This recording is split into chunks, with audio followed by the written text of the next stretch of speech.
Muy buenas noches, bienvenidos, bienvenidas a Mesa de Testigo. Cuando parecía que el gobierno estaba complicado, que estaba empantanado con sus propias internas, con las visitas de un grupo de diputados de La Libertad Avanza a los condenados por delitos de lesa humanidad en Ezeiza, una economía que no termina de arrancar, bueno, apareció, le cayó del cielo, habrán sido la fuerza del cielo, le cayó al presidente Javier Milei este escándalo que tiene involucrado a Alberto Fernández, que de alguna manera distrae y se lleva la marca de la opinión pública. Es un escándalo que tiene dos patas. Una primera pata tiene que ver con la causa madre, la causa original, la causa que investiga el montaje de toda una estructura desde el mismo poder con respecto a los seguros desde el Estado para beneficiar a una serie de brokers, entre los cuales figuraba el esposo de la secretaria privada histórica de Alberto y una especie de spin-off judicial que tiene que ver con la denuncia con respecto a Alberto Fernández por posible violencia de género cometido contra la entonces primera dama Fabiola Yáñez. Es una situación llamativa, relativamente curiosa, que es que se llevó más atención, impactó mucho más ante la opinión pública la cuestión de la denuncia de violencia de género que la cuestión de la corrupción. Parece que la sociedad está mucho más acostumbrada a ver desfilar a expresidentes, a funcionarios de gobiernos anteriores señalados por enriquecerse a ellos mismos y a amigos de poder, y tiene mucha menor tolerancia con respecto a hechos de violencia física y de violencia verbal hacia las mujeres. Parece un punto a favor del movimiento feminista hoy cuestionado en esta suerte de ola conservadora contra el feminismo, contra las distintas políticas de género. Ahora, el tema en la agenda pública está muy atravesado por una lógica más de los programas televisivos de la tarde, el abordaje desde el chimento, sobre todo por algunas protagonistas más laterales que han aparecido en esta historia. Ahora, lo central es que el presidente saliente, el presidente entonces en ejercicio, Alberto Fernández, está en el centro, ha sido denunciado por cometer hechos de violencia de género en ámbitos oficiales, por ejemplo, la quinta presidencial de Olivos. Esta es una causa que recién está empezando. Vamos a ver un largo desfile de exfuncionarios y de exintegrantes del aparato estatal que tienen mucha presencia, han tenido mucha presencia en la Quinta de Olivos, en Presidenta, para que den su testimonio. En calidad de testigos están obligados a decir la verdad. Vamos a ver también qué aparece en el teléfono de Alberto Fernández, que se lo secuestró el juez Julián Ercolini, que tiene a cargo de la investigación, que es una especie de celular de Pandora en el que puede aparecer cualquier cosa, tanto de la vida personal de Alberto, que no sería lo más importante, sino con respecto a cómo funcionaba el gobierno del Frente de Todos, inclusive secretos de Estado, relaciones con otros mandatarios de la región y de otros países del mundo.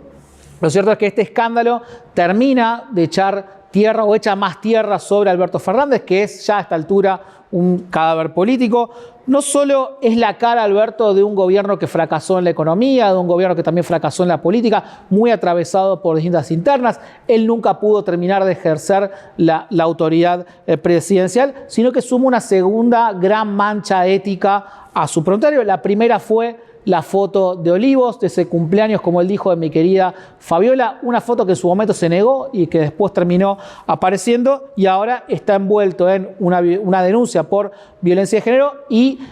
por una causa que investiga corrupción, cuando justamente ese era uno de sus argumentos. Él les planteaba que tenía una ficha limpia para desmarcarse del macrismo, pero también del kirchnerismo en esa suerte de guerra fría con Cristina que atravesó todo el gobierno del Frente de Todos. Ahora, en el kirchnerismo aparece cierta fantasía de despegarse de este escándalo, pero también los arrastra, sobre todo porque Cristina fue la que eligió a Alberto como candidato a presidente, puso a sus principales figuras más cercanas en cajas muy importantes del gobierno del Frente de Todos, desde el PAMI, la ANSES, bueno, lugares estratégicos del gobierno. Hubo un veto permanente sobre el gobierno de Alberto Fernández, que no pudo tomar decisiones con respecto a la política energética. El bloque se partió, de hecho, en lo que fue el debate con respecto a acordar con el Fondo Monetario Internacional. Ahora, le resulta muy difícil al kirchnerismo, resulta imposible prácticamente borrarse de esta foto, sobre todo con respecto a la opinión pública, pensando en futuras elecciones. Ahora, El gran problema que tiene el progresismo, y esto ya excede al kirchnerismo, es que todo el campo progresista que levantó históricamente las banderas de la igualdad, de la lucha contra la violencia de género y demás, bueno, queda, como decíamos al comienzo, muy a la defensiva frente justamente a una posición muy ofensiva, muy avanzada con respecto a sectores muy contrarios en esta agenda y que tienen en este momento a Milei y a la Libertad Avanza como su referencia principal, obviamente en el marco de una ola mundial de estas características.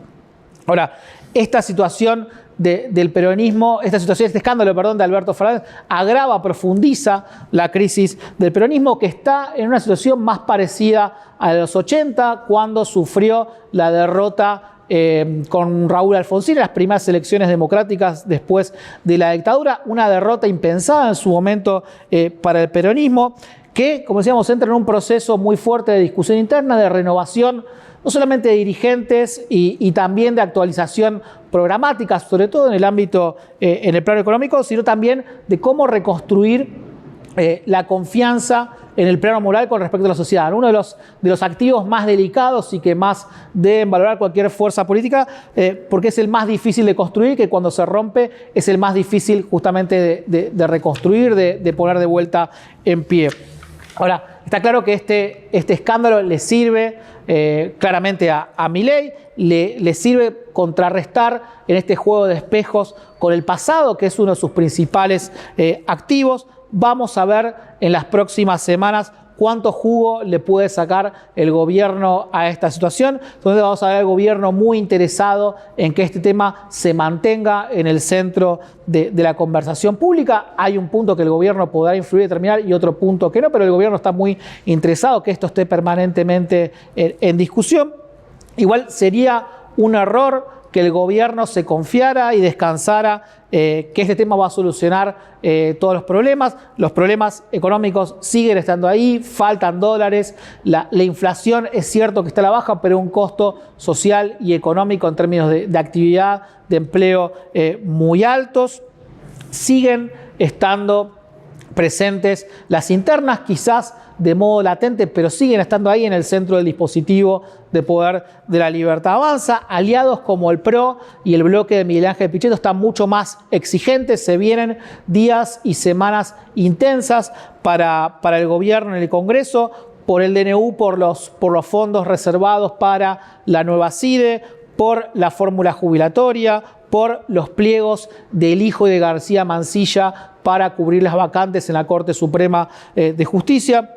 Todo este escándalo deja una lección, no solamente para el peronismo y para este gobierno, sino para los que vienen, que es que si uno pone la vara moral demasiado alta, tiene que estar a la altura para poder superarla, y que si uno se para también muy alto desde el púlpito moral a señalar, la caída puede ser más fuerte y más dura. Tenemos esta noche un gran programa de Mesa de Testigo con Martín Rosúa, 3 diputados provinciales que se sientan hoy a Mesa de Testigo. Martín Rosúa, diputado provincial del radicalismo del bloque de Unidos para Cambiar Santa Fe, con Marcos Corach del bloque del peronismo de Hacemos y con Claudia Balaguer, ex ministra de Educación de la provincia y del bloque Frente Amplio por la Soberanía. Quédense que ya arrancamos con Mesa de Testigo.